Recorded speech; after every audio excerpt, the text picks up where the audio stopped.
Platform number 3. മറ്റേത് കാര്യത്തിലും compromise ചെയ്താലും എല്ലാ വീട്ടിലും നോ കോംപ്രമൈസ് ഉള്ള ഒറ്റ കാര്യമേ ഉള്ളൂ. അത് ഫമിയ വെളിച്ചെണ്ണയാണ്. ആന്റി ഓക്സിഡൻസും ആന്റി മൈക്രോബിയൽസുമായി സമ്പുഷ്ടം. കൂടാതെ മെറ്റബോളിസം വർദ്ധിപ്പിക്കുകയും നമ്മുടെ ചർമ്മാരോഗ്യത്തെ വരെ കാത്തു സൂക്ഷിക്കുകയും ചെയ്യുന്നു. ഇത്രയൊക്കെ ഉള്ളപ്പോ ഇനി വേറെന്ത് വേണം? ഫമിയ വെളിച്ചെണ്ണ കരുതലോടെ എന്നും നിങ്ങളിലേക്ക്. 11 മണിയാണ് കുഴപ്പമില്ല. കാരണം ഞാനിപ്പോൾ ആലുവ റെയിൽവേ സ്റ്റേഷനിലാണ്. ഇവിടെ എനിക്കൊരു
যে লোকটা এলো না চিকেন মাস্টারটা, সে number one first class master. মানে আমাকে 1-2-3 মিনিট টিকে নেবে। হ্যাঁ, সে একদম ওইলাম দাবাতে 5 মিনিট বাকি দেয়, দাবিতে আছে খালি স্টার্ট হইতে মেরে দিচ্ছে।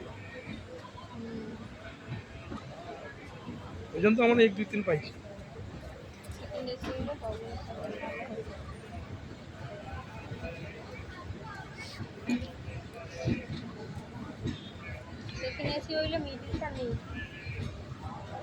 মিডলটা নেই, ঠিক কোনো অসুবিধা নেই, কিন্তু ওটা হাইট নেই, একটা গ্যাপ আছে না। অত লোক भी নেই না, ভিড় নেই না, কালকে একটু ভিড় আছে, ভিড় নেই। এসিতে কেউ যাইতেও যায়নি, ঠান্ডা প্রচুর।